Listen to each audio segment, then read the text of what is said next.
I'm Tyler. I'm Zubair. I am a Christian. Probably calling me an atheist if you insist on a label. I voted for Trump 3 times. I think he's a fascist. I'm an omnivore. No animal flesh, no animal secretions. And we're best friends. We talk about everything and we disagree on a lot.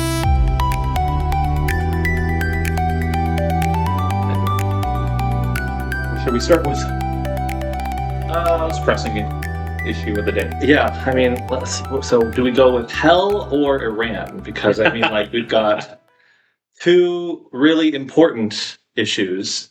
I think Iran is probably more important to you. Hell is more important to me, but Iran is also important to me, and I think it's also important to you. So the weighted average of the importance, I think, is greater for Iran. Okay.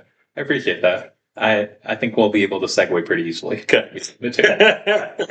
So I haven't kept up on the news at all again with Iran. So what's that going on in my brain? Am I just protecting myself from the unpleasant realities of what's happening here with my party? Yeah, something. It's dissonance. So my brain says, and we're going to deprioritize that information stream. Yeah, I think most of the country is with you. They're just Checked out. yeah. I mean, we've had wars in the Middle East for the last 2 decades. Yeah. I don't think people realize how categorically different this one is. We've not fought an enemy that can retaliate in a way that hurts us before. And like Iran's not going to, bomb World Trade Center 1 or hit our shores with anything. But with the press of a button, they could destroy the oil infrastructure in the Middle East, and that would set our economy back a decade, if not more. Now, I've said that I think that actually that would work to our advantage because it would hurt China far more than it would hurt us if they did that. And presumably they had the option to do that, and they tried to take it. They blew up some of the oil infrastructure. Why didn't they blow it all up? It's a tit for tat, because once they blow up all the infrastructure, They have no more cards to play. exactly. Okay. So are they getting something from us? You perceive that they've got leverage over us because specifically they will blow up more oil refineries in the Gulf states Yep. if they don't get XYZ. I think that's exactly what's happening. Interesting. They still have over half of their missile supply available. How do we know that? I think this is the Mossad estimates that I've seen. Okay. Israel has a very vested interest in. Knowing how many bombs they can hit them with. Yeah, and they also have a vested interest in playing up Iran's capabilities, right? True. Yeah, so like fog of war. So Who on the knows? yeah, but I mean, if they say 50% on the high range, I don't know what the low range is, what we would say, but even side I think says they still have significant missile capabilities. I've heard that we have spent half of our missiles. How accurate do you think that statement is? We can look this up. Michael Sembelis did a great report. So he's they call him the mad scientist in chief at JP Morgan. Symbolists analyzed the inventory strain caused by the ongoing Gulf War and Operation Epic Fury. The missile math, the United States, in a short period of Operation Epic Fury, has already used more than 800 Tomahawk missiles. He notes that's 4 times the amount expected to be delivered for the entire year, suggesting rapid depletion of the active stockpile, but he doesn't give us a percentage. Israel and the Gulf states are, quote, running low on interceptor missiles. But again, no analysis of percentages. And Iran says that their the Iranian capabilities have been, quote, largely degraded, unquote, by U.S. and Israeli strikes on launchers and storage sites. He observes that the pace of the Iranian drone and missile attacks has remained, quote, more or less steady, unquote, since mid-March. This suggests that despite heavy losses, Iran's residual asymmetric inventory, meaning drones and their low-cost missiles, remains functional and persistent. What do you read that Contradicts or supplements that? He's got this great chart, and I'll send it to you later, about just Tomahawks used in military campaigns. Okay. We've used a little more than 800 in Epic Fury, which is more than we used in Iraqi Freedom in 2003. During that entire campaign, we used, looks like, about 750. And that campaign was 4 years long, 4 or 5 years long. I think so, yeah. So this was a 1 month period wherein we dropped slightly more, 2 times more. Like 5 to 10% more. 10% more bombs than we dropped in 5 years on Iraq. So that's a lot of explosions. That's a lot of money. So why are we not buying Raytheon stocks? I mean, because you don't like investing in death and, war. And It's an ethical stance, but also, I mean, take a look at their chart and guess what they've done. they've probably done quite well. Let's see. That was kind of an easy call that I probably should have taken. Let's see. I'm going to guess they're up 30% over year to date. They're down 7%. So this is the example I love giving whenever, someone new to the market says, well, why don't you just use insider information? Or they're usually complaining about it. It's like, look at all these people getting rich off insider information. My retort has for years, for my whole career, been, not many people in the 1920s got rich back when it was legal, and everyone was using it, because it's like not a good way to win the markets, because you're operating off rumor. How do you know the rumor's true? Or do you trust the guy you got the rumor from? How much do you trust him? Yeah. How many millions of dollars do you trust him? How far along the game of telephone are you? But now I got a better example. Okay. Pete Hegseth. Yeah. The week before we started dropping bombs, put something like 7 figures into a defense industry ETF, and he's lost money. That's the best argument for the free market, for the stock market, I think, that you can make. Yeah. Wow. If you want to stick it to the man, have free markets. Yes. Because the man tries to play the markets and gets clobbered. Even with inside information. This thing is ruthless. It Wow. we're all helpless before it's That is irrationality. Wow. You never hear that side of the story. That side needs to be told a lot more. Right. You only ever hear so-and-so, whether through blind luck or through inside information, just made it rich off the backs of everybody else.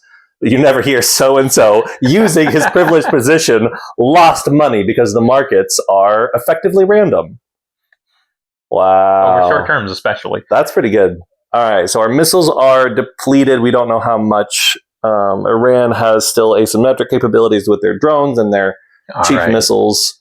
So I found the actual chart I was thinking of. It's like 2 reports before the Salem's Lot one. So the AI has a recency bias. It looked at not the report that was published right after the war started, but instead like an analysis that came a little later. Okay.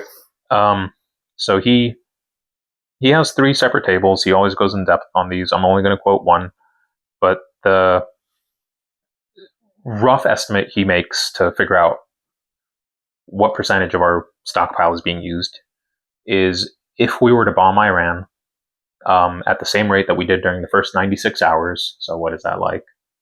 4 days? Mm. Not quite 4 days. 4 days. Half days. Yeah, 4 days. 72 hours is 3 days. 96 is 4 days. Right. Yeah. You can do math now. I can't. So if we were to bomb them at the same rate that we had during the first 4 days, how many additional days could we keep that pace up for? Mm.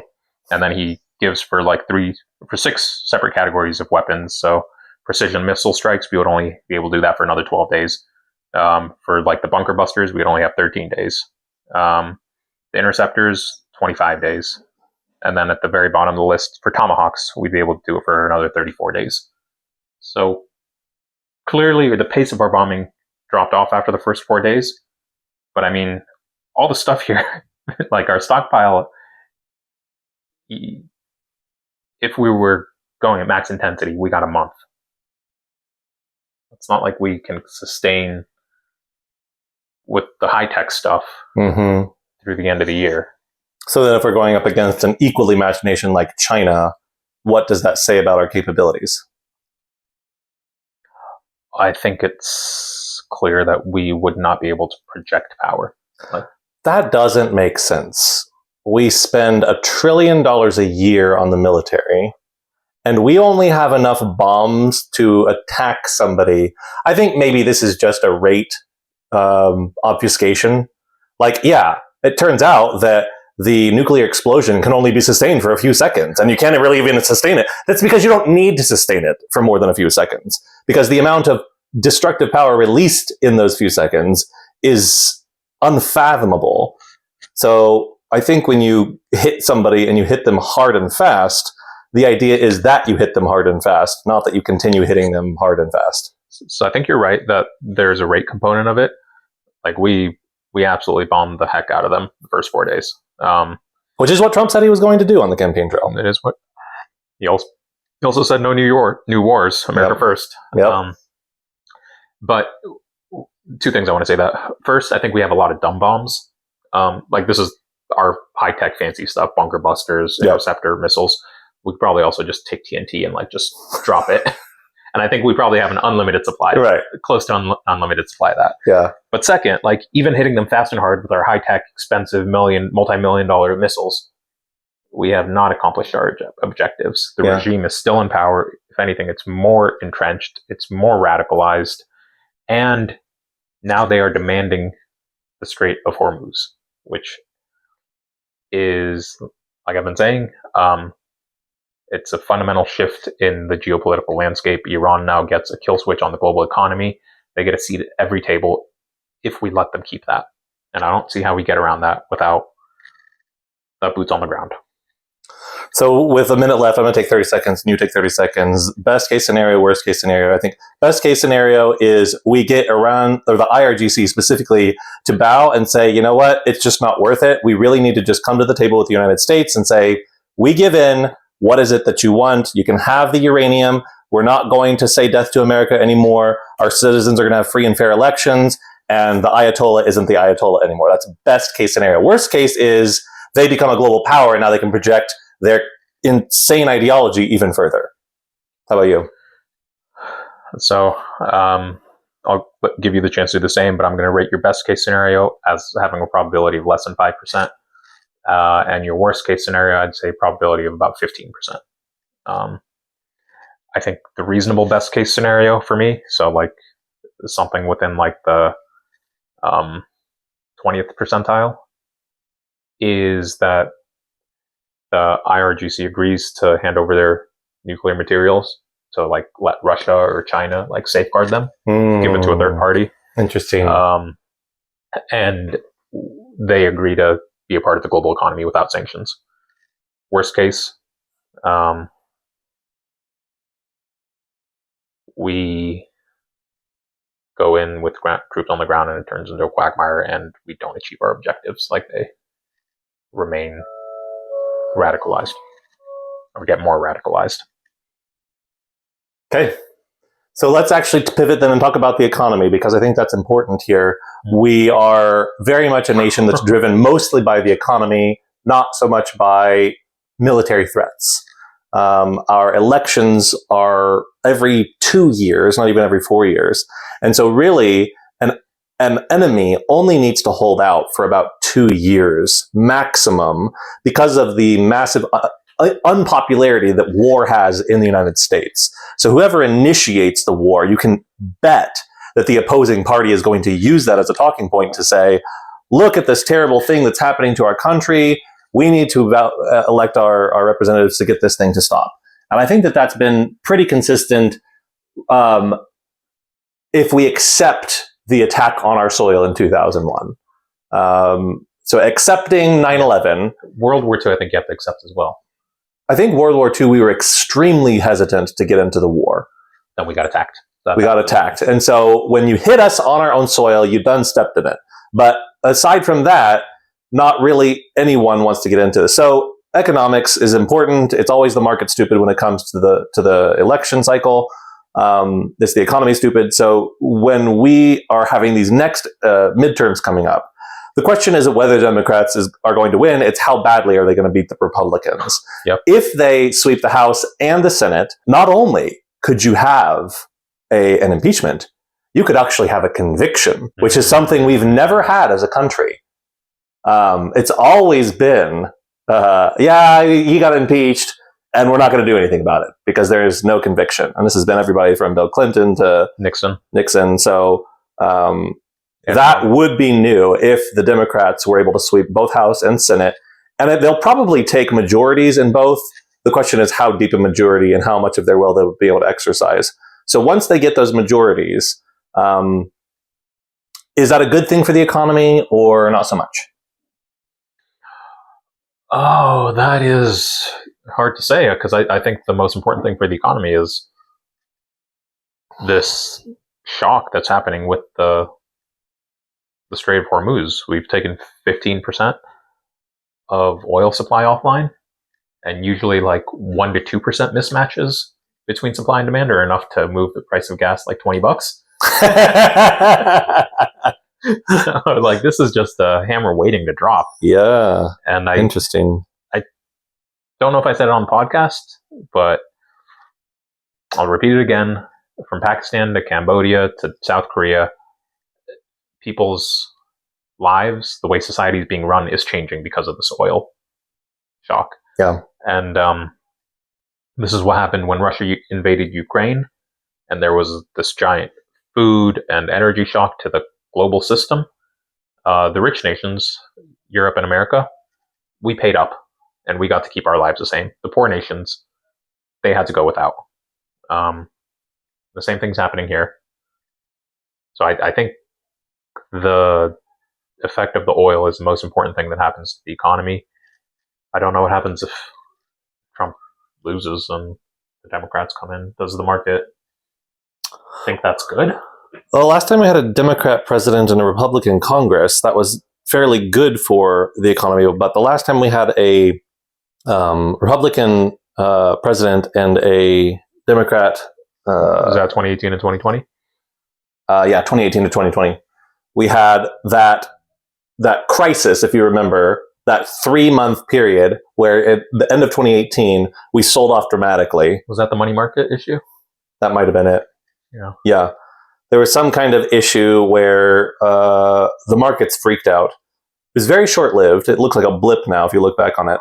But that was I think the biggest shock. And so I think if we do get a Democrat House and Senate, I think you're going to see a catalyst if we haven't had one already. Because then all the people that are currently excited right now are going to be not excited. And all the people not excited are going to be, let's say, less unexcited. But I don't think you get them to be as enthusiastic as the people who are so disappointed that now we don't get to do anything and it's going to be 2 years of obstruction and nothing will get done. I just have to say that I hate that the market is a barometer of how the public feels. It is meant to be a pricing mechanism for the transfer of risk, not just vibes. And something is essentially broken if it's vibes. Well, it still might be the transfer of risk. Now people perceive a lot more risk because of their vibes. So the price has just gone up or down. It would be great if people priced risk based on real world factors. Like, as opposed to everybody else's feelings. Yeah. Yeah, but that's like a real world factor is other people's feelings. No, I know what you mean. Yeah. It would be nice if we could actually look at the value of something and determine what it was. You're producing so many widgets and those widgets are valuable. Right. And I think for many decades, probably from like the 70s to the maybe early 2010s, the market was moving in that direction. It was getting more and more efficient. I mean, the .com and the 2008 crises were pretty bad. That's true. .com was pretty bad. Cool. But you don't... I mean, right now you have just... .com was pretty bad. That was the biggest bubble in the country's history. So we are looking a lot more like the .com bubble here with certain metrics. Which ones are you looking that tell you this is just an insane bubble waiting to pop? You ever look at Buffett's GDP to market cap? That's what it is. The Buffett indicator. You should pull up the chart on that. Is it like 200% or something? Yeah. It's I want to say 250 maybe. There's a website that tracks this. 217% right now. So basically, when this is at 100%, then things are perfectly priced. I think 100% is a little on the rich side. Yeah, on the .com, it got up to 150%. That was Buffett's signal that, things it was time to sell. Yeah. And we're at 212 right now. Yeah. Yikes. Okay, so might be a good time to sell. Not financial advice. Do your own research. Okay, yeah, that's not encouraging. So why is it that the current total market cap is so much larger than the current GDP? GDP is gross domestic product, how much stuff we actually make in a year. A good chunk of what we make in a year is government spending. Yeah, something like a third, I think. I think you just have to attribute it to the AI phenomena that's happening. Everyone is just very, very excited about this new technology, and everyone is dreaming bigger than I think is warranted right now. And what would this look like if it was actually a legitimate rally? If everyone was getting excited about electrification of automobiles? Well, we had the 1929 crash right after those kinds of things. What was a legitimate technology that was this big that ended up not being a bubble? Was there ever one? Or do we always have bubbles? I think every time there's, I think every time there's like something good that happens, you get people tripping over themselves to get a piece of it. Right. Nobody wants to be last. Yeah. FOMO. And like, this is going to change society. Like, there's no doubt that AI is going to fundamentally make the way we interact with the world very different. Yeah. But it's just because people have a hard time quantifying things that I think we run into these bubbles. Yeah. And I think we are in one now.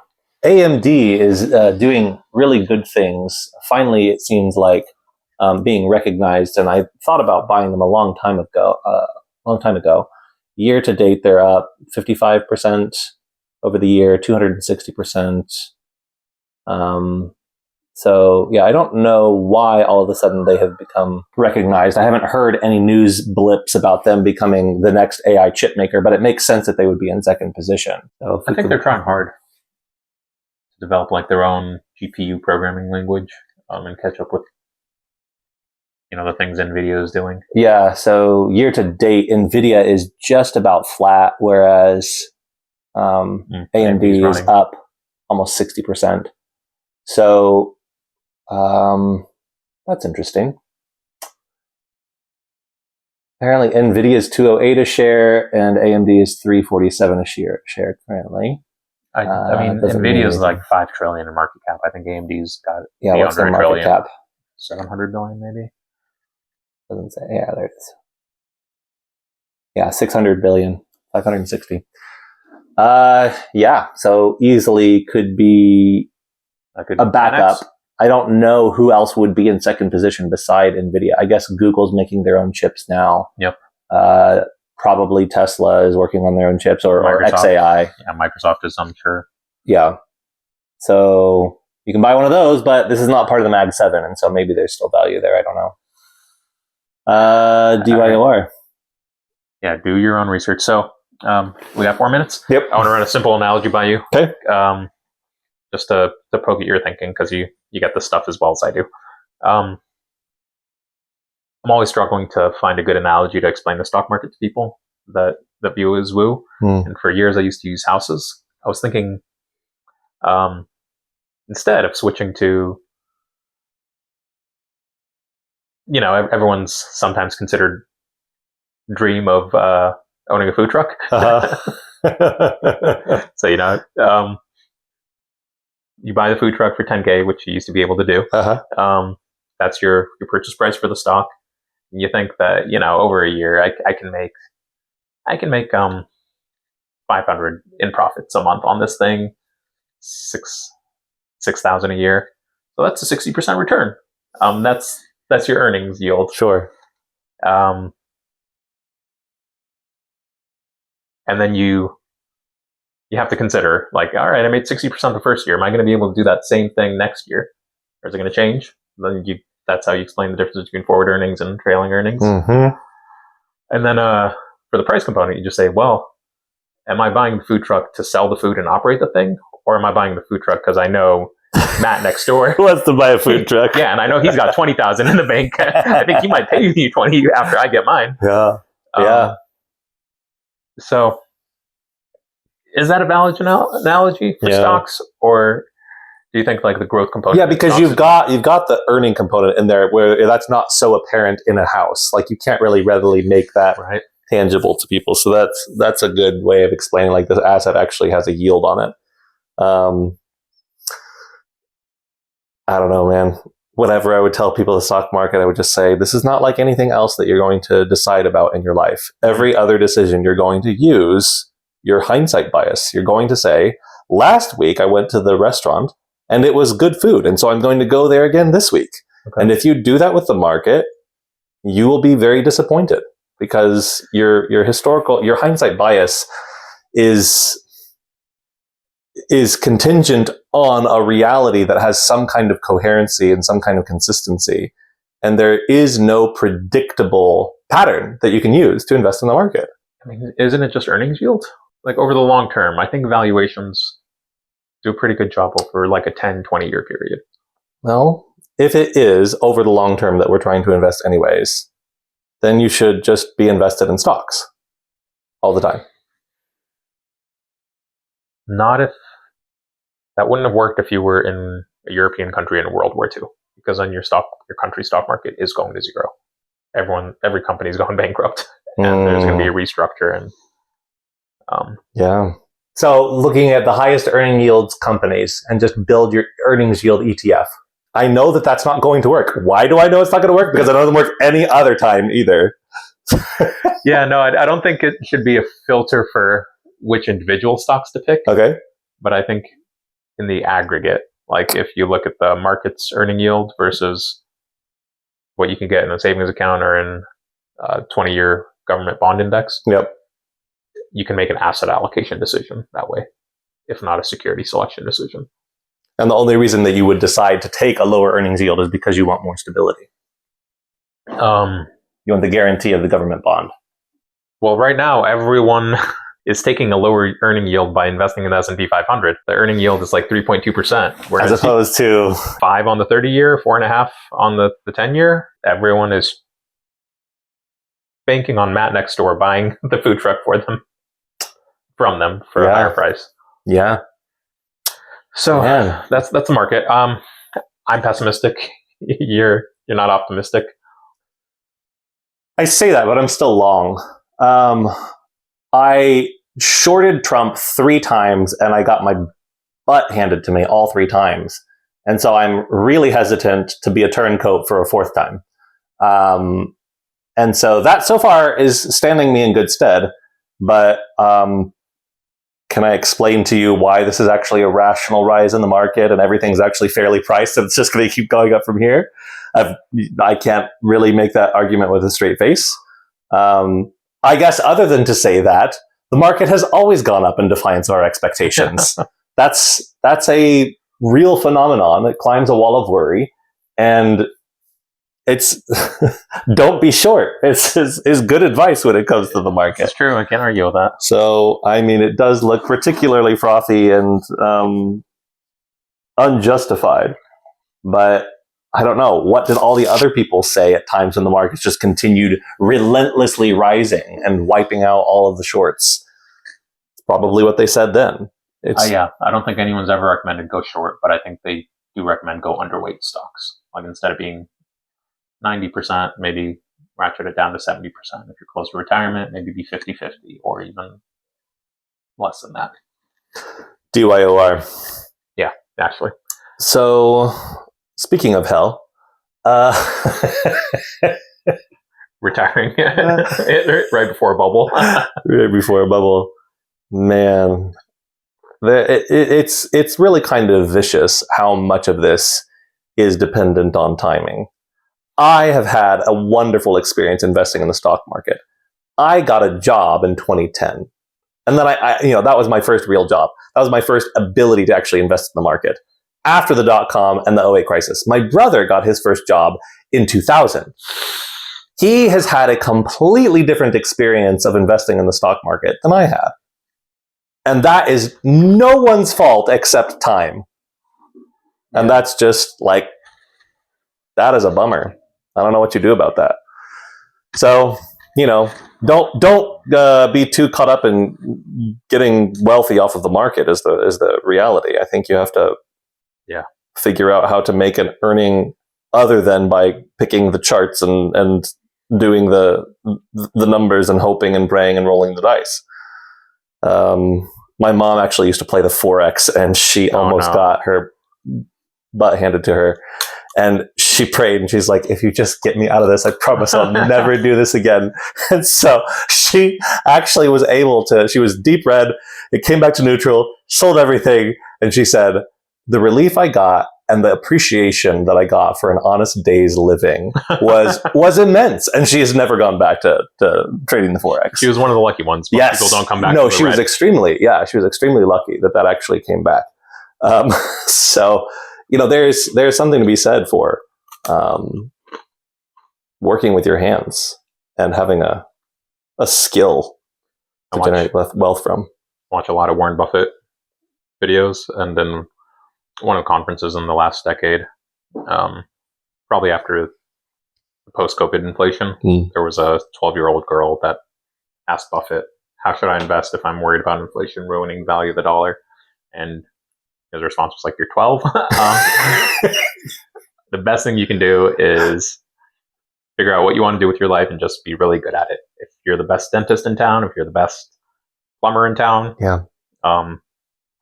you will have a fine life. Invest in yourself. Yeah. You are your most valuable asset. And that's part of what drove my decision to quit my job and go pursue this passion project of mine. So, how are you going to segue this into hell? I don't know. Just go in there. Okay. We were talking about hell last night. Was it last night? No, it was 2 nights ago. Thursday night, 2 nights ago. And we got there because we had a meeting with our one faithful and devoted subscriber. Thank you, Aaron. We got to talk a little bit about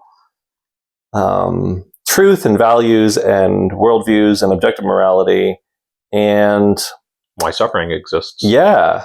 So it's just kind of eating at me, man. This whole question. Which one? There's a complicated little knot of questions around these topics.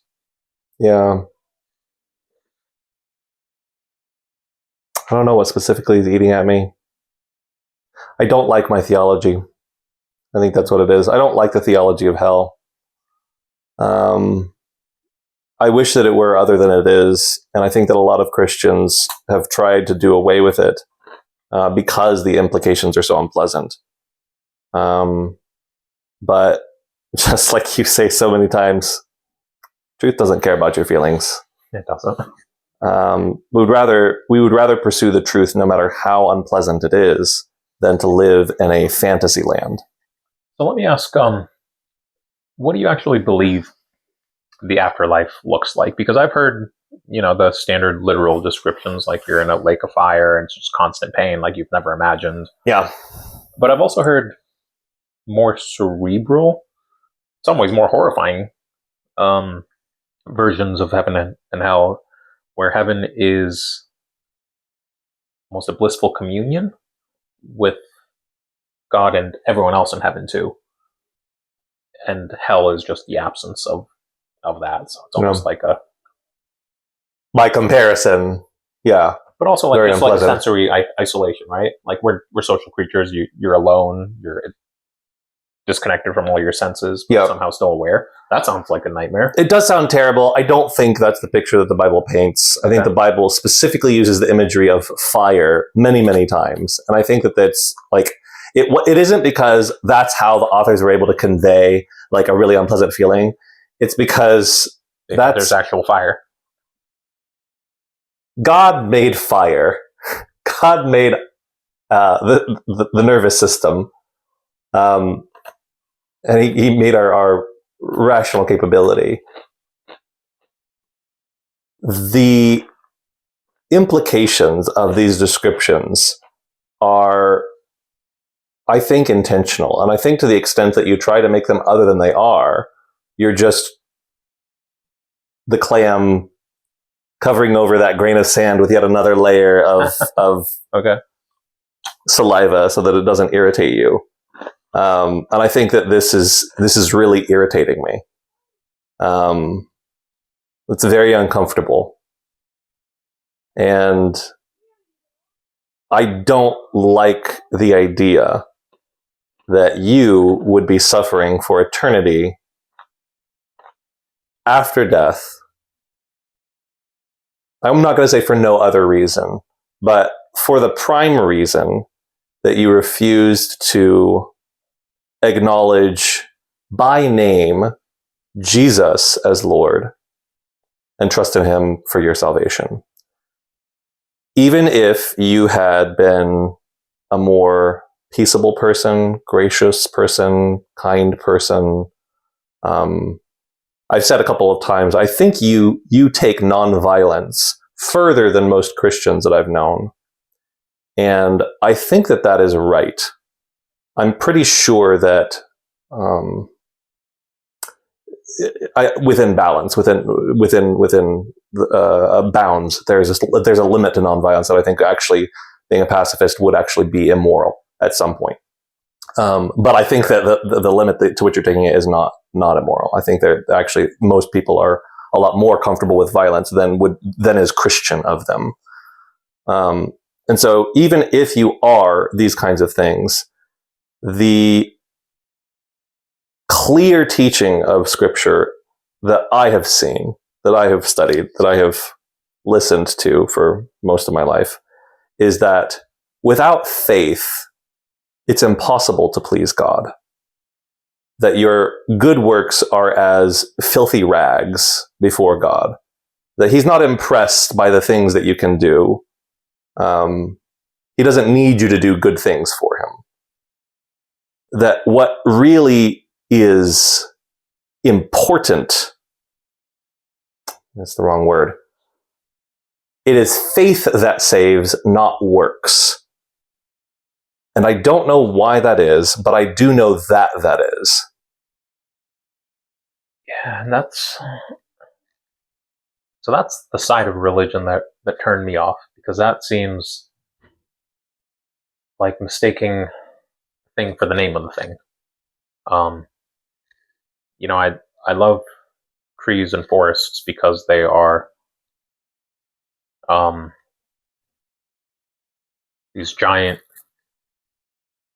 embodiments of life and death occurring all at once, all together, and it's peaceful and it's complex, and it seems like something that touches a primal part of who we are and where we belong. I don't love forests because I can describe them as green and willowy and verdant. It's not the adjectives, right? It's experience. And like what you're describing of the belief and the saying, that seems like the name of the thing and not the thing itself. The thing itself, I think, is the appreciation for existence and trying to embody the best of our ideals. You'd say, the best attributes of God. I would say, the things that lead to human flourishing. By loving one another, by reflecting, by seeking to make the whole journey from birth to death as peaceable and pleasant as can be. And that to me seems like the real thing. So when you and that seems like works to me, not faith.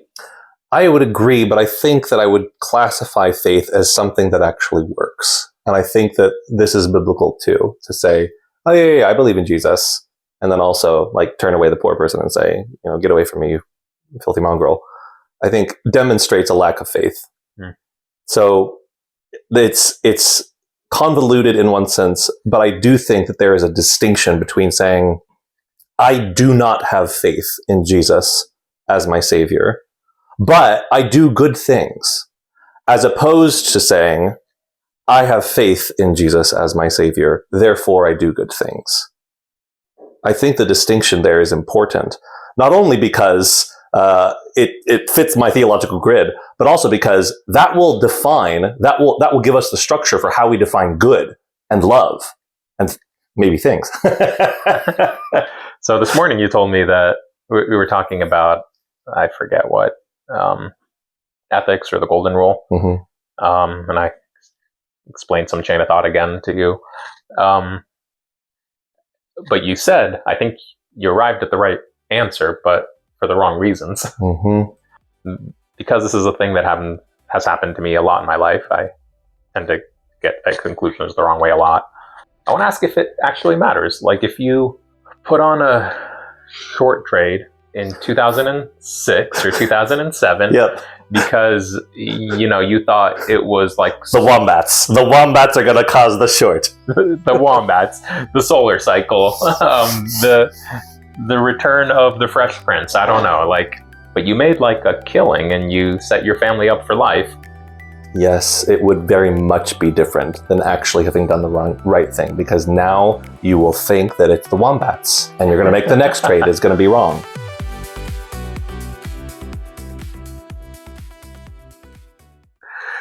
What if you walk away from the markets and you're like, okay, I don't know what happened, but so I kind of feel like I remember at least one, maybe more than one test where like I'd make some kind of mistake in my reasoning on a math problem, but then when I have the answer, I can go back and see if it fits. Yeah. Is it the same way with morality? Like, if all my reasoning is flawed, right? Yeah. But I'm still living the same way a Christian would live. Yeah. But I'm doing it because I have some broken reasoning that leads me to the same place. Is it really that much worse? Because what else am I going to make conclusions about in life that's as important as how to live? I think that the definitions that you're going to use are going to be so different that your definition of good, of love, of being are all going to change as a result of, well, nothing really has meaning, so I make up the meaning, and I guess it's better to laugh about it than to commit suicide. That's one way you can go, but the line between that and utter destruction is so thin and frankly feels arbitrary. So it's the flexibility. It does not feel like a firm bulwark against nihilism and annihilation. That's how comic that made me think of you. Saturday morning breakfast cereal. Uh-huh. Like, it's easy to get rid of the nihilists. Just kill them. They don't care. Unfortunately, the nihilists want to kill everyone else for some reason. I don't know why that is. Okay, so your primary concern is that if you arrive at a worldview from the wrong, or based on shaky foundations, it's a worldview that's not going to be stable. It's going to shift over time, and it could shift into some categorically terrible and destructive. I think that's exactly what Jesus is talking about when he says, if you build your life on my words, it's going to be a firm foundation. If you don't, it's going to be like sand. And the waves are coming. The storm is coming. And you will be the one who suffers based on which foundation you have chosen. So I've been watching the histories by Shakespeare, and I just started Henry the Sixth. The beginning is very apropos to what we're talking about right now. It amazes me that you enjoy the histories, because I could never, I could tolerate Shakespeare for the comedy and some of the tragedy because it's just really great writing. But the histories, I was just I couldn't get into history in high school at all, much less history that I didn't even understand the language. So it helps seeing people perform it. Yeah. Kenneth Branagh is still the best Shakespearean actor. Is it not strange that sheep's guts should hail souls out of men's bodies? Which one is that one from? Much Ado About Nothing. Was just looking at it. Anyways, I'll find the quote later, but the general idea, without the beauty of his language, was that look at the stars in the heavens. They all obey an order. And just like they do, we do here on Earth. And just take but one aspect of the order away and see what discord follows. And the setup is the next two plays are about a civil war. Wow. So that, I think, ties in real nice with what you're saying. If you have a structure that's firm in place, it is much more able to withstand calamity and the upheavals of life. Yeah. But doesn't simplicity get you a sort of resilience? My worldview is not that complicated. It's essentially Follow the golden rule. Be kind to others. Be real humble about what you know. I can't tell you how it's going to go wrong. That's fair. That's fair. Like, I think you're doing a great job. Don't get me wrong. Like, you could have gone so many different directions with your agnosticism, but much darker directions, because many people do. Mm. And like, I hate it for that reason. I hate the taking of that one star out of the sky and just saying, I don't really need this one. This one I can do without.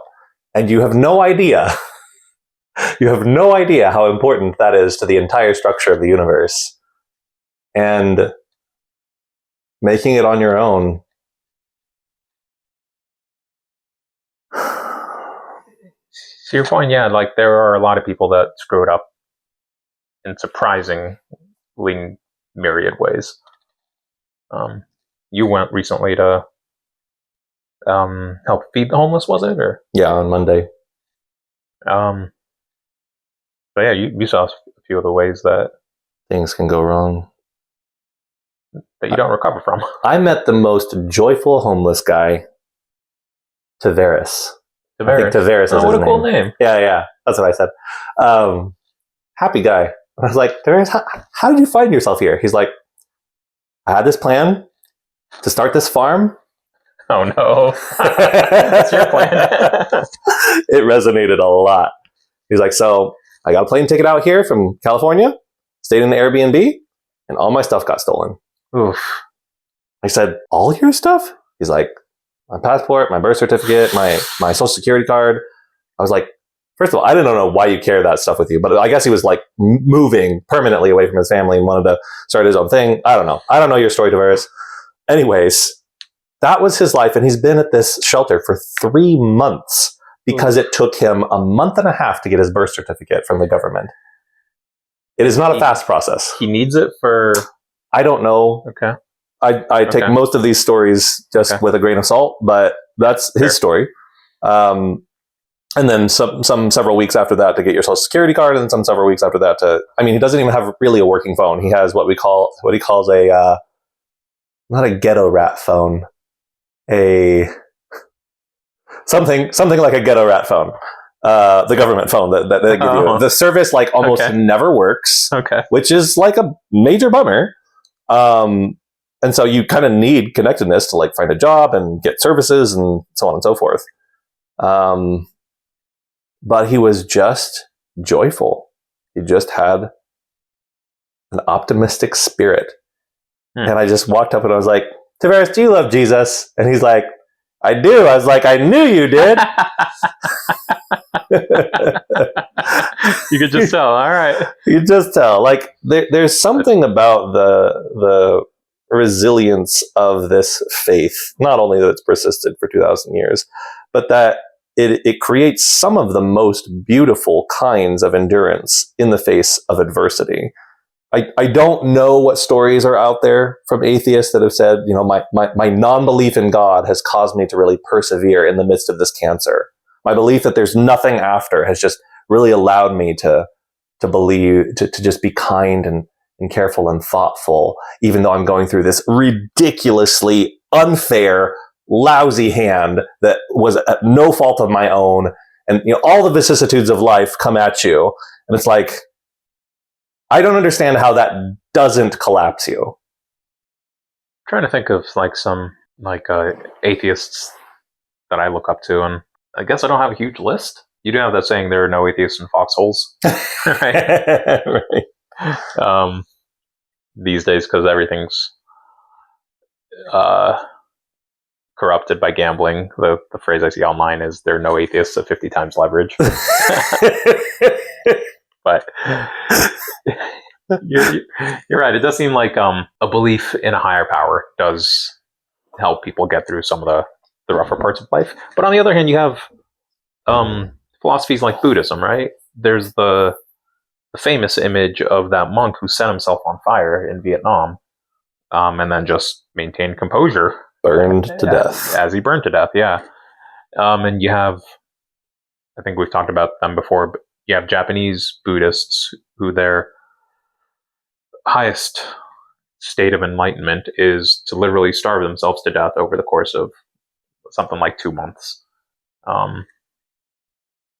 So you get some crazy examples of human willpower from Buddhism, at least. Yeah. Non-theism. Yeah. I guess they still believe in a higher power, like whatever. They do think they're going to nirvana, of whatever that means to them. Right. But I think Buddhism is actually a pretty evil philosophy. I do too. You have this ultimate aspiration to just not care about anything. And that is the opposite of loving your neighbor. Just don't care. Don't care. The caring is what's causing so much suffering. So just don't care, and there won't be any more suffering.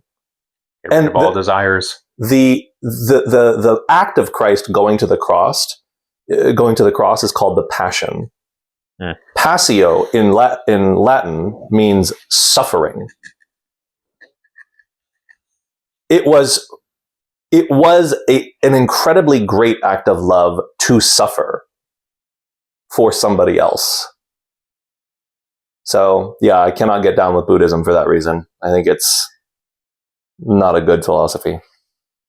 Yeah, I do think the focus on getting rid of all desires is mistaken. It's like, I have weeds in my garden, so I'm just going to salt the earth. Yeah. That doesn't seem like the answer. I guess, to your point about resilience, Viktor Frankl comes to mind. He is a Holocaust survivor. Mm-hmm. And I got the same feeling when I read Night by, hope I'm not mispronouncing his name too bad, Elie Wiesel. Both of these men, I think, lost their faith in God because of what they went through. And Eli was just documenting the atrocity, but Victor came out the other side with like a philosophy of his own. And he wrote a book about it, and the idea is basically that life is a process of making meaning. Your job as you go through it is to figure out what your highest aspirations are and what your purpose is. And it's through that process of finding your purpose that you derive the greatest fulfillment. Now, I don't know if that philosophy that he developed after the Holocaust would be resilient enough for him to go through that nightmare again, but it is definitely a philosophy born out of some of the worst that life can throw out at you. I think there was a lot of atheism born out of World War I and World War II, because we saw man's inhumanity to man in a new kind of way. And religion did not put a guardrail against our worst impulses. Neither did knowledge. Knowledge made it worse.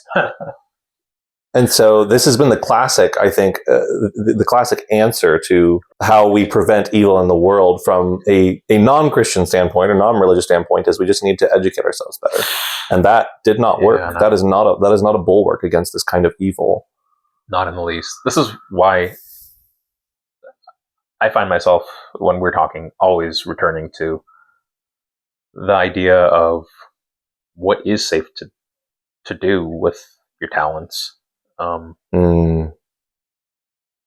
If you pursue what you call God's language, and I'm trying to understand the universe through the laws of physics or chemistry, that is what led to some of the worst horrors. So even that can be corrupted. That's true. This is why I think it is so important for you to submit to Jesus as Lord. That is the bulwark against evil. The reason that is important is because I can use all of my abilities and create very great things. And those great things could also be extremely evil. But I mean, you had submission to Jesus lead to the Crusades, which led to a lot of killing. And we haven't discussed it, so you might not agree that it was an evil enterprise on the whole, but it did lead to a lot of killing. And you have, I think Jesus behind the witch hunts of Salem. Mm-hmm. Salem witch trials. Yeah, Salem witch trials. So submission to Jesus is not only not a bulwark sometimes it is a prod towards evil doing. Because people are convinced that this is what Jesus wants me to do. But whether or not that's true is another question. Sure. Was it Jesus that told them to go hunt the witches, or was it the Pope? Because in the case of They the weren't Crusades, Catholics. it was the Pope. In the Crusades, yes. Yeah. Yeah, in the New World, it was, we suspect that this woman is doing bad things because it would be convenient for us to be able to blame this on Because she didn't witchcraft. marry me. I'm pretty sure that's like what it stems of. Yeah, and like And- clearly that one doesn't go back to Jesus. It happened to be the people who were saying they were following Jesus doing those kinds of things, but that doesn't go back to following Jesus. So, if I'm to grant you that Jesus is divine and is Lord, clearly that's not what a loving God would want. But people's belief in an unknowable God that isn't always clear is what I think allowed them to commit evils that they wouldn't have otherwise. Can you define unknowable? Because that's the opposite, I think, of what Christianity is. A God that requires faith. A God that, rather than, the sun, I don't need faith for. If I'm going to worship the sun, I know exactly what the deal is. It comes up every sunrise. It, nurtures the plants. It punishes if you stay out too long. I know exactly what the rules are. Okay, all right. I'm thinking of the cult of Ra and like all the different sun gods that have existed. I'm like, no, I think those rely on a lot of faith. All right. Okay. Fair. Yeah, they did attribute a lot of other attributes to it. And there was no cult that ever said the sun is the problem. We need to get rid of the sun. Just Not saying, yet. Not yet. That's where the novel idea comes from. Probably nothing known to the sun. There probably has been somebody that has come up with that idea. We'll have to look into that further. Jesus is specifically the knowable God, the God that came and was incarnate, specifically so that we could relate to him. But for 30 years out of the millennia that humanity has been and will be around, yeah. Yeah. He had to write it down. Oh. Yeah. To your point, I think another bulwark against going awry, like either personally, like letting your life fall apart, or in the extreme, killing yourself, or on the other extreme, taking it out, like in a mass shooting, or driving your car into oncoming traffic. I think bulwarks against evils, those are evils, in addition to religion, is having a network. Like you said, we are our brother's keeper. Understanding that you have, everyone might not have family, but at some point they did. You have neighbors, you have friends, you have a church, a mosque, a synagogue that will take you in if you go. You can listen to them. So I think community is another bulwark against nihilism and the associated evils that disconnection brings. Yeah. I think that is a necessary part of the Christian faith is community. Yeah. And I don't think agnostics necessarily have that, right? They tried to create it with communism and communes, and didn't really work well. Man. Like, you think about this extreme dichotomy. This is, I think, a perfect example. What better thing could you say than let's all be completely selfless and share alike and take care of the poorest among us and make sure that nobody gets too obscenely rich, and we're all just going to share in common. There's a reason every 18-year-old to this day considers it or spends some of their life trying to make it happen. Right. And it just ends in such abysmal evil that you have to be able to say, our intuitions are not good enough to get us to the good. They can definitely get us to the evil. Mm. But me building this philosophy up from the ground, you've got the most brilliant minds that are advocating communism still today. Yeah, I think, I know we start our episodes every time saying that, you're the conservative one, I'm the liberal one.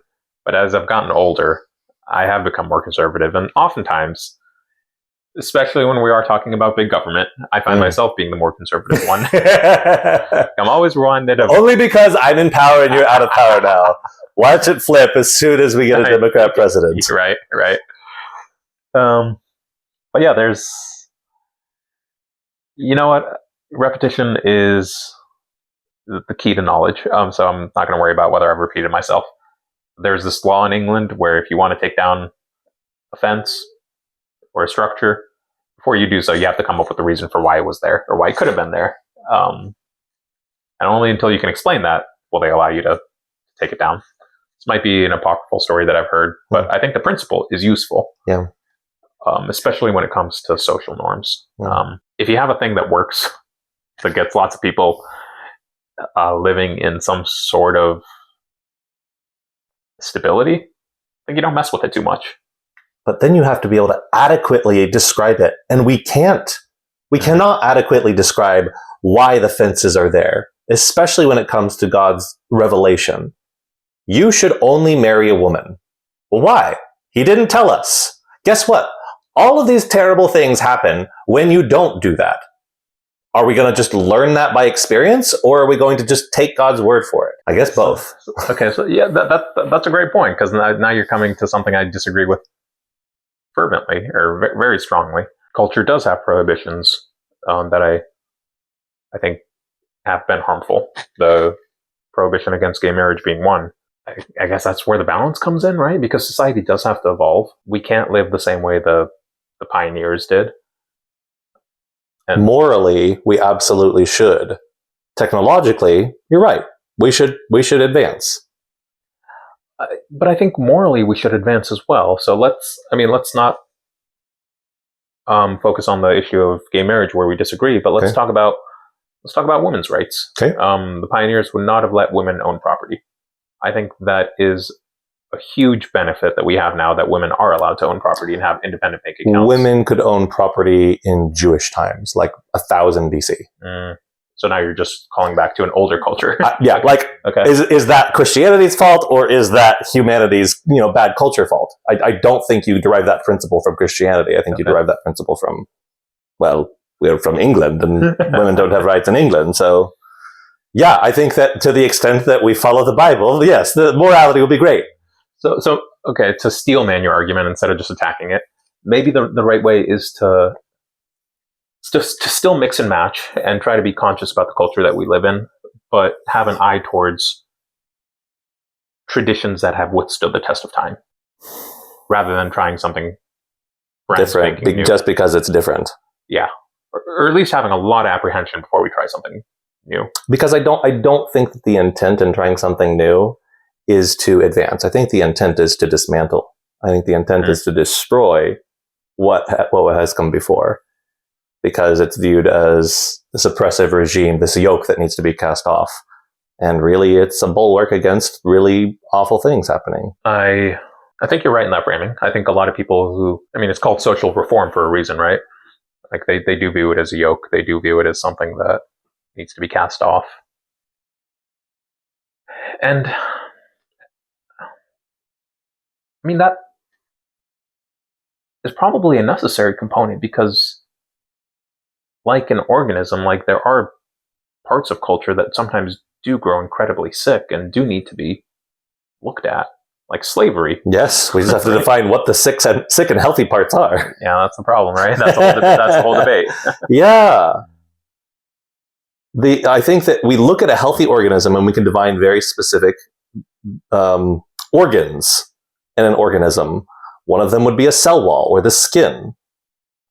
We have macrophages that will go around and eat bad things in us and completely destroy them. Okay, I grant, yeah, we need a border, we need a policing mechanism. Those are things not everyone on the left agrees with. We identify self and non-self. Our organs, not only I as a person, but also each one of my trillion cells also identifies itself and non-self, and has a defense mechanism against that.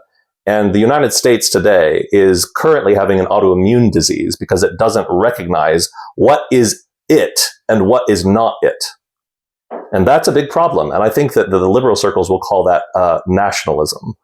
and fine, label me a nationalist. I think that we should have an identity so that we don't annihilate ourselves. So I'm going to do you a favor and kind of preempt the white pride criticisms that will come up if this ever gains an audience. Okay. Because I know you, I know that's not where your identity goes when you think of America. Yes, I am not saying also the Nazis were right and we should kill all the Jews. That's not what I'm saying. So we've talked about this before, but do you want to explain like what you think America's identity is? I think it's Christian. I think that every time the Muslims in Iran say what kind of nation is attacking them, they all say it's a Christian nation that's attacking them. I think they know that the primary identity of this nation was Christian, is Christian, and is currently devolving. I think that we have forsaken that heritage to our own peril, and to the extent that we fight to get it back, I think we can extend our longevity. To the extent that we say that's not really who we want to be, we want to just be an agnostic nation. We want to be a secular nation. We don't really want to have all of the ideals that founded this nation go forward into the identity of this nation.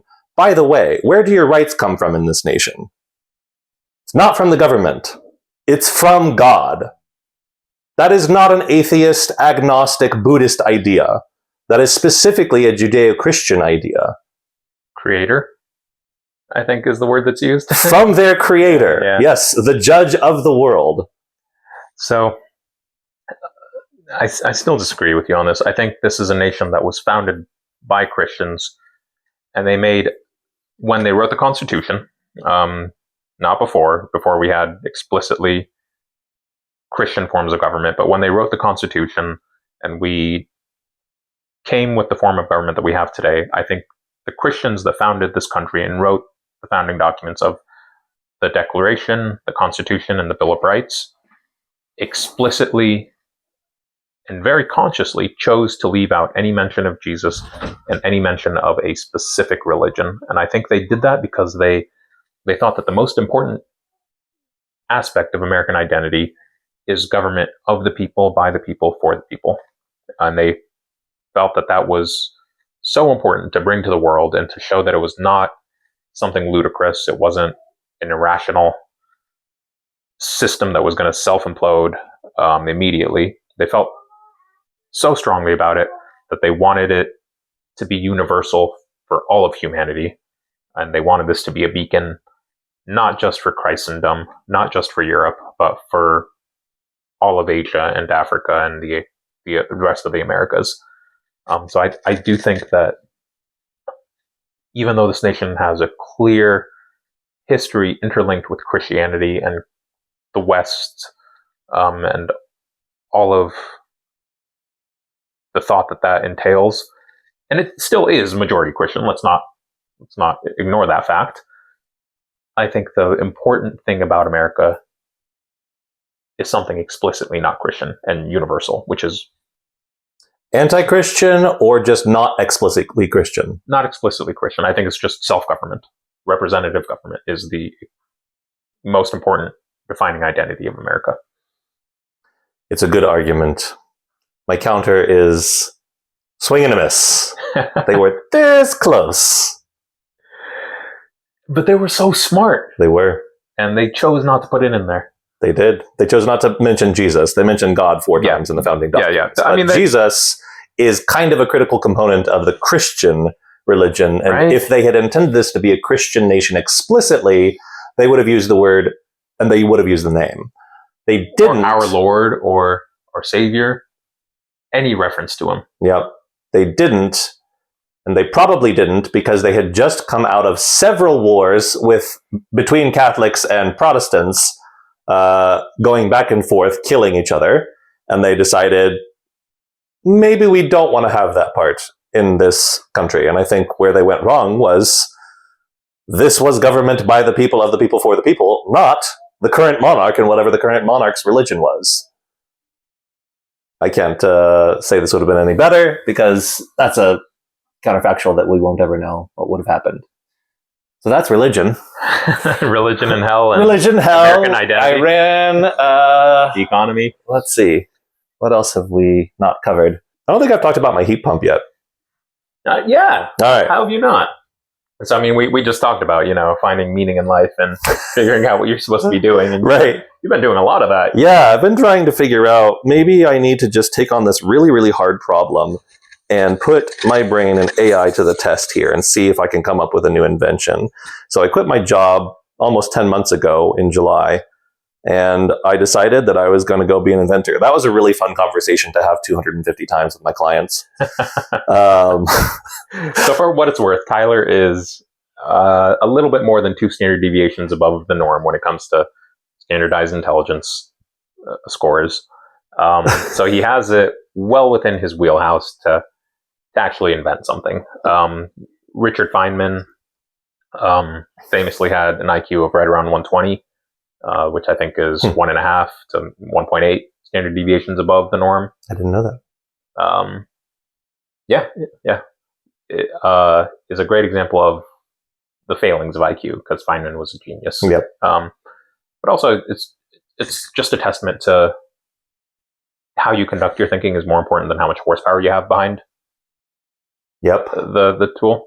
Yep. But I say that to say that it's not out of the realm of possibility. I think it's very likely that Tyler does invent something. I'm using him as a gauge of how effective will AI actually be. Because if he's able to invent something, You can too. right, and we're about to get a ton of great things. An Life's about to be better. explosion in technology, hopefully for the better. But So you decided to go with a heat pump as your first. and why did I go with a heat pump? Because one day we were walking into this government building and this AC unit was just leaking tons of water off this roof. And I thought, that's really inefficient. I had just gotten done looking inside my own AC unit and seen the water come off of that AC unit. It was actually piled up and it had plugged the drain valve. And so it was leaking all over the roof. And I thought, why don't we just use this water in a much better way? Because the water's really cold and we need to cool off the condenser coil. Anyways, that's why I decided to go with a heat pump. You thought that, there's clearly a better way to do this. There's a better way to do this thing. I mean, you think about all the technologies that we rely on that are like so critical. They were invented like 50, 60 years ago. Surely there's a new, better way to do them with the new manufacturing techniques we have, with all of the horsepower in our computers and etc. So I decided to apply my mind to this endeavor. And now it's just been tons and tons of reading and learning and going back through calculus and chemistry and reading this physics book that you got me and trying to conceive of what it was that was happening in my own ignorant kind of way. And I'm hoping that ignorance is the wrong word. I'm hoping that my lack of formal training will be a benefit to me, because I can get up to speed, I think, with some of the knowledge pretty quickly. And it depends how deep I want to get into the knowledge. What I can't quickly do is remember what all of the equations mean and remember what all of the symbols for the equations mean, because I don't need to do that anymore, because the AI will do that for me. And so what I really need to understand are, what are the limits? What are the physical phenomenons that limit this process from just going forever? And if I can figure out where the limit is there, then I can figure out what kind of geometry I need to just push that particular limit all the way to its end. And one of the really interesting things that's happened in the last 10 years is that we've come up with these nano manufacturing techniques. We can now create things on the order of billionths of a meter. And it turns out that when you do that, physics gets all wonky. And so all of your physics training that you've taken for the last 10 years becoming a PhD doesn't apply in this particular regime. So you've actually learned a whole bunch of things that are going to tell you it cannot possibly be this way. But nanophysics says, too bad for you. So hopefully my lack of formal training here will be helpful to me in figuring out a new way to use new manufacturing techniques to bring about a new kind of heat pump that's more efficient and saves us all a bunch of money and energy and wasted heat that we don't need to be spending. The one correction I'd make to that is I'd say a physics PhD probably has a lot of applicable knowledge still, even if they might not be at the forefront of how things interact at the nanoscale level with some of the new nanostructures that we're creating. Yeah. Um, They probably know a lot more than me about what I'm looking at. it's a hard degree to get, yeah. And they tend to be smart people who go down that path. Good correction.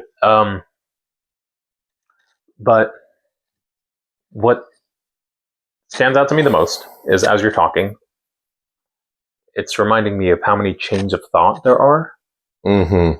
when you're dealing with physical phenomena and trying to create a natural process and bend it to your will to do a certain thing, like Yeah. cool a room. Yeah.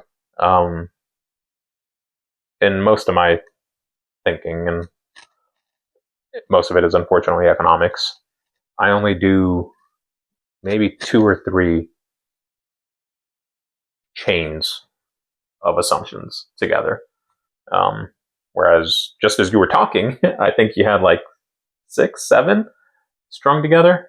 So that, I think, just underscores how confident you need to be in each one of the steps that you're taking. Yeah. This is an interdisciplinary process. There are so many different fields. They're all interacting that I don't understand, and that I have to somehow figure out how to go and test out on my bench to say, I think that it works this way, but I don't actually know. So I have to see it with my own eyeballs or measure it with my thermometer to see if I'm actually getting this phenomenon to happen. And happily, I'm getting some results that tell me, yeah, this is how this phenomenon works. And it's not typical. It's not employed yet in mass industrial scale. Zeolites are now being employed. Zeolites are these little rocks, teeny tiny rocks with nanoporous cages inside of them that cause a massive amount of heat when they come into contact with water. And it's not a chemical reaction.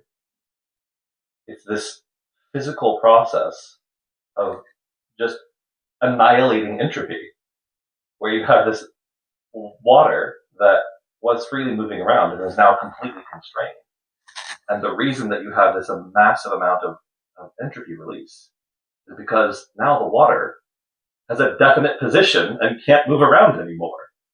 And by the virtue of the Gibbs free energy equation, enthalpy has to go up. Have you seen or researched at all the phenomena of laminar flow? Mm-hmm. You have. So does that tie into this? I know it does, because you've got laminar flow and you have non-laminar flow, which is basically turbulent flow. Why did I come across this in my research? I don't remember.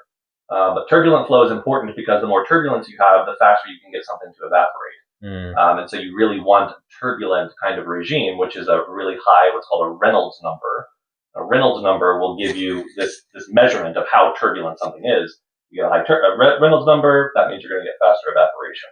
And so what I don't want in my regime is laminar flow happening. Even though it's less entropy? Yes, because what I want to have happen, I should say, to force evaporation. Okay. I want to have less laminar flow. But do I want laminar flow in the condenser? I don't know. So last time I looked at your workbench, you had a prototype, like out of some old AC parts, I think. Is the new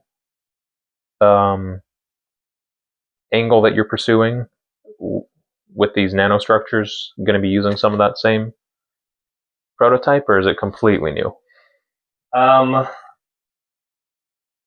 It's still going to be the same concept, but right now, it's always just been a loop. And then that's what an AC unit is anyways. It's a loop with a couple of valves. My loop doesn't have any valves. And that is, I think, probably just a lack of my ability to design a system with valves. But it might also be the critical difference between what I'm doing and what typical AC units do. Typical AC units use really high vapor pressure refrigerants, and I'm using very low vapor pressure water. And that difference in fundamental selection of working fluid means my geometry has to be completely different than what a typical AC unit uses. So I've got just an open loop, and at some point there will be an evaporator, and at some point there will be a condenser, and probably both of those parts of the loop are going to have some kind of nanoporous structure on them. One that facilitates evaporation and one that facilitates condensation. They might actually be the same material. I don't know. It looks that way. So let's play a mental game here. Let's run this forward 6-9 months. Mhm. Let's say you have a working prototype. Mhm.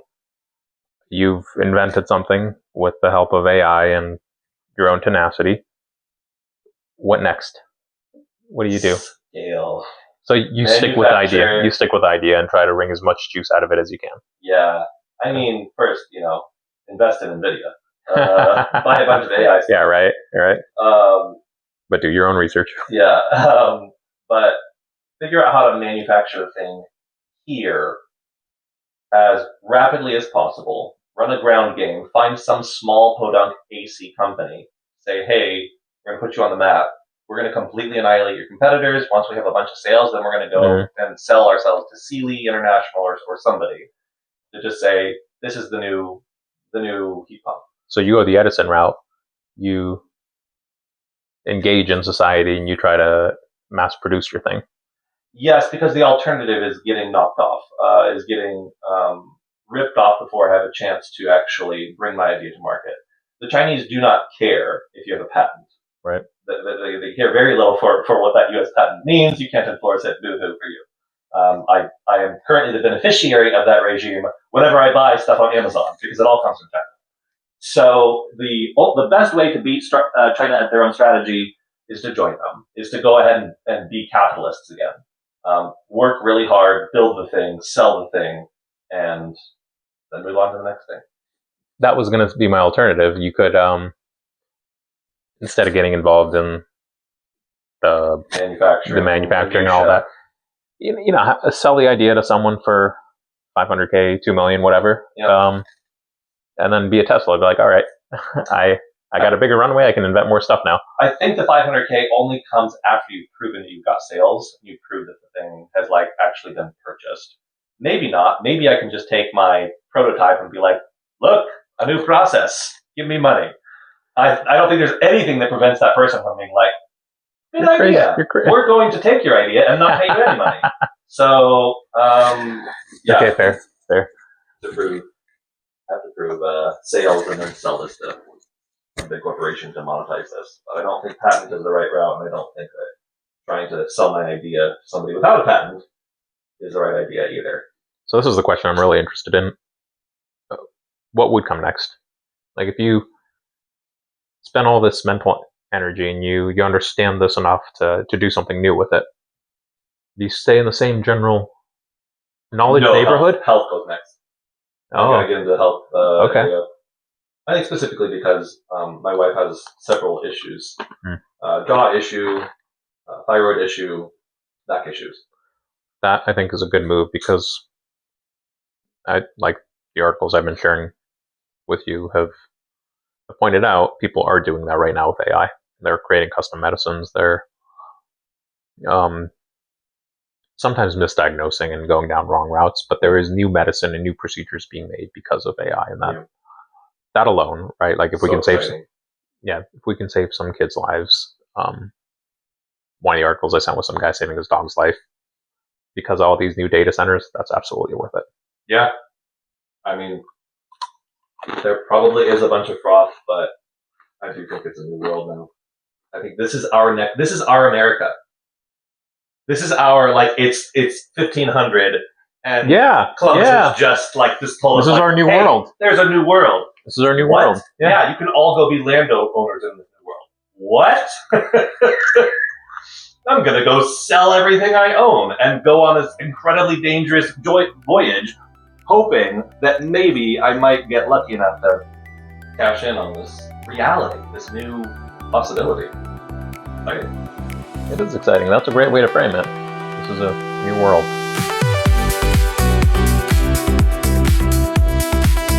Thanks for tuning in to the Manifold Podcast. We hope you learned something you didn't know about the opposite side of one of your positions. If you want to see the fact checks in real time, you can watch the podcast on YouTube. We'd love to get your feedback on what you enjoyed and what we can improve on. You can send an email to themanifoldpodcast@gmail.com. And remember, keep listening to one another.